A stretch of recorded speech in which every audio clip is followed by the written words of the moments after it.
we've got a little Kawasaki ER650 video here. We're just getting into the ABS. We've already got this on the system with a made up rego, so we can see we've got the rego shown up there because we've entered it into the database already. And we get into the ABS system.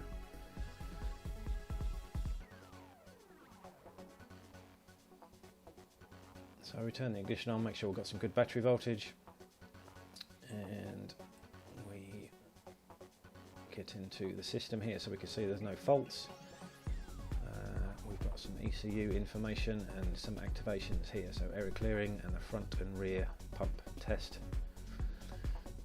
So for the front pump test, just follow the instructions. So while this is happening, it's just pumping the ABS so you can feel the pressure build up on the lever.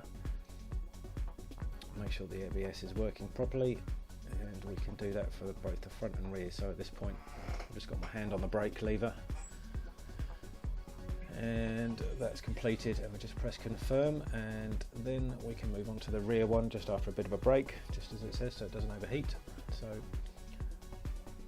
press confirm, foot on the rear brake, and you can feel the pressure against your foot as the ABS pump runs. So this runs for about 10 seconds on this particular bike. Just make sure that everything's bled through properly and we've got good pressure at the lever and the pedal. Then we can go back to the faults. Now there are no faults here, but I'll just press the little save button at the bottom, so that allows us to generate a report showing that there are no faults, and we can print that out for the customer, and we'll get taken to that at the end of the procedure. So we can enter that as a new action.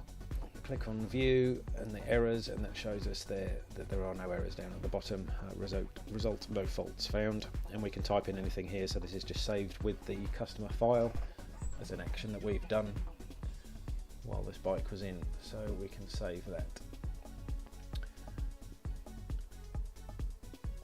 And then just a quick run through on the ABS wiring diagram that we have in the software. Just a quick brief run through on there. You can see, just click on any of the circuits, you can see all the components on the circuit to help with any electrical fault finding. We've got the pinouts of the ECU,